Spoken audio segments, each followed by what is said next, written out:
और स्पेस के अंदर जो 10 किलोग्राम मास का जो वेट है वो ज़ीरो है, क्योंकि आप यहाँ देखें अगर आप चाँद पर होंगे तो आपको चाँद की ग्रेविटी अट्रैक्ट करेगी। चाँद की जब ग्रेविटी अट्रैक्ट करेगी तो आप मास को मल्टीप्लाई करेंगे उस ग्रेविटी के साथ, जो भी ग्रेविटी होगी।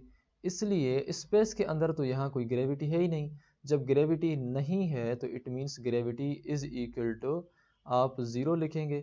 जब आपने gravity is equal to zero लिखा और weight is equal to M into G की जगह आपने ज़ीरो लिखा, तो आपका जो वेट है वो टोटल ओवरऑल ज़ीरो ही आएगा। तो मास आपका हमेशा हर जगह कांस्टेंट होता रहता है, लेकिन आपका जो वेट है वो वेरिएबल रहता है। वेट जो है आपका वो चेंज होता है बाय चेंजिंग द पोजीशन। अगर आप ज़मीन पर हैं तो वेट आपका कुछ है, अगर आप चांद पर जाएंगे तो वेट आपका कुछ और हो जाएगा। तो वेट आपका पोजीशन के चेंज करने के साथ साथ चेंज होता रहता है। फर्स्ट करें कि आपका जो वेट है, ये एक चीज़ मैंने समझाई पहले कि जो मून की ग्रेविटी है वो ज़मीन से 6 गुना कम है, यानी कि वो 1/6 ऑफ द अर्थ्स ग्रेविटी है। इट मीन्स दैट अगर आपका जो वेट है ज़मीन के ऊपर वो 60 किलोग्राम होगा, तो चांद के ऊपर वो 6 गुना कम 20 किलोग्राम होगा। तो मतलब ये हुआ कि चांद के ऊपर आपका वेट ज़मीन से 6 गुना कम हो जाएगा। इन द सेम वे जो वेट का फार्मूला अगेन मैंने पढ़ाया था, W is equal to M G होता है, लेकिन W का यूनिट भी फोर्स न्यूटन था, वेट का यूनिट भी न्यूटन है और फोर्स का यूनिट भी न्यूटन है। तो वहाँ से हमने ये चीज़ समझ ली कि वेट और फोर्स आपस में भाई भाई हैं, आपस में सेम हैं, इन दोनों में कोई फ़र्क नहीं है, क्योंकि फोर्स भी एक किस्म की अट्रैक्शन है और वेट भी एक किस्म की अट्रैक्शन है।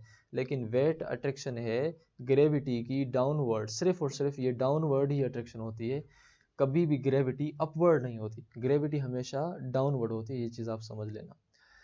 अच्छा, वेट जो है आपका बराबर है एम जी के। एम का मतलब है कि जो मास है वो और जो ग्रेविटी है उसके साथ आपने उसको किया मल्टीप्लाई, इसलिए आपका जो टोटल फार्मूला हुआ वो W is equal to M G होता है।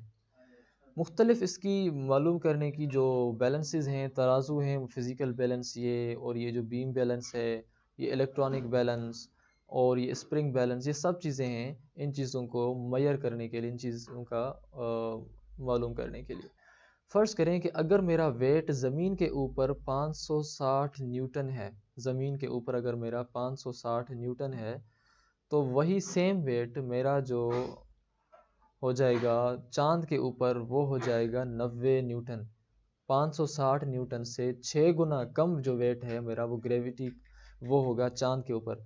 क्यों चांद के ऊपर कम होगा? क्योंकि चांद के ऊपर मुझे जो ग्रेविटी खींचने वाली है, जो अट्रैक्ट करने वाली है, वो कम है, कम से कम तर है, इसलिए वहाँ जो मेरा वेट है वो बिल्कुल कम है।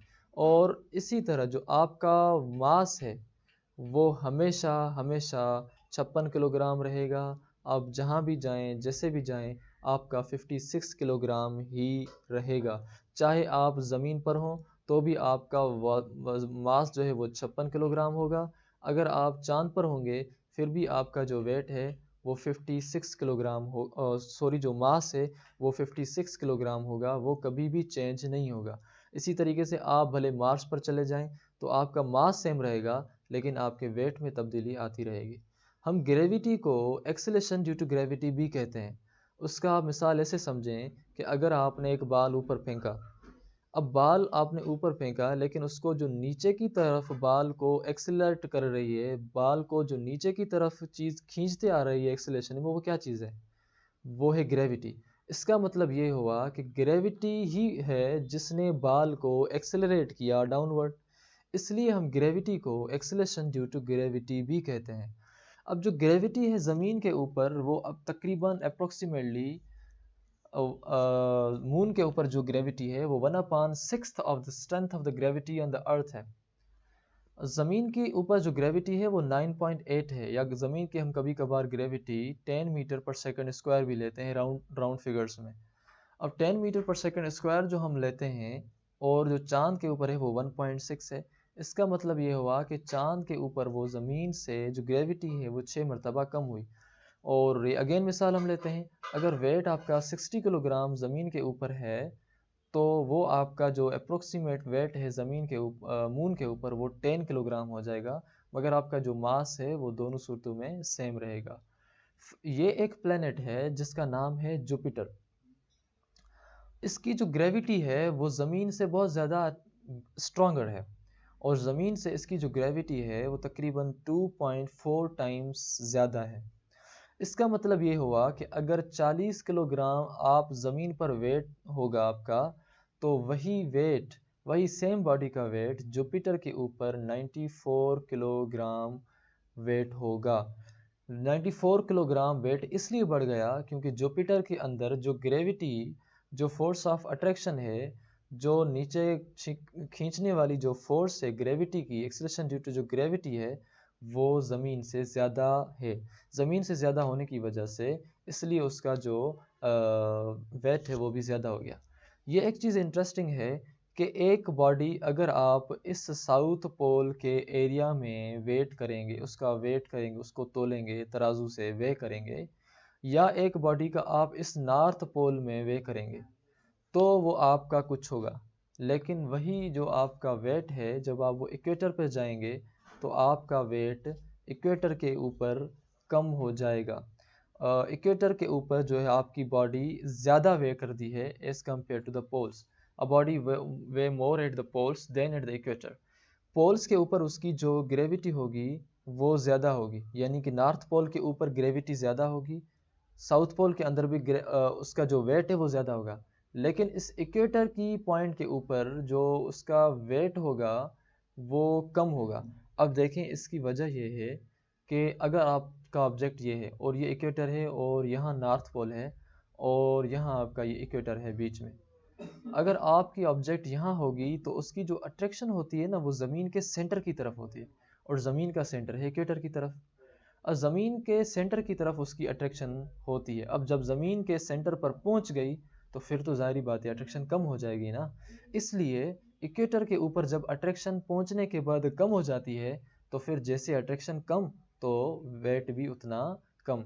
इन द सेम वे अगर आप साउथ पोल पर हैं तो इसकी जो अट्रैक्शन होगी साउथ पोल वाले की वो भी आपकी इक्वेटर पर होगी, यानी सेंटर पर होगी। जब उसकी अट्रैक्शन सेंटर पर है और वो सेंटर पर पहुंच गया तो जाहिर बात है फिर अट्रैक्शन कम हो जाएगी, और जैसे अट्रैक्शन कम हो जाएगी तो फिर उसका जो वेट है वो भी कम हो जाएगा। अगर स्पेस का हम मिसाल लें तो वेट स्पेस के अंदर एग्जिस्ट नहीं करता, मगर मास एग्जिस्ट करता है स्पेस के अंदर। स्पेस के अंदर आपको ग्रेविटी नहीं है, इसलिए स्पेस के अंदर आपका वेट भी ज़ीरो है। फर्ज करें ये आपका चांद है और ये आपकी ज़मीन है। आप जैसे ही ज़मीन के एटमॉस्फेयर में आएंगे तो ज़मीन की ग्रेविटी आपको अट्रैक्ट करेगी। जैसे ही आप चांद के एटमॉस्फेयर में आएंगे तो आपको चांद की ग्रेविटी अट्रैक्ट करेगी। लेकिन अगर आप बीच में होंगे तो हम इसको स्पेस कहते हैं। ये जो स्पेस यानी खाली जगह है, इसमें कोई भी अट्रैक्शन नहीं है, कोई भी ग्रेविटी नहीं है। जब ग्रेविटी नहीं है तो according to W is equal to mg के फार्मूले के हिसाब से आपकी जो ग्रेविटी है वो ज़ीरो है। एम जी में अगर हम देखें तो आपकी जो ग्रेविटी है वो ज़ीरो है, और ज़ीरो आपने जब एम से मल्टीप्लाई किया तो आपका वेट ज़ीरो हो जाएगा। I hope you have liked the video and subscribe video. Thank you.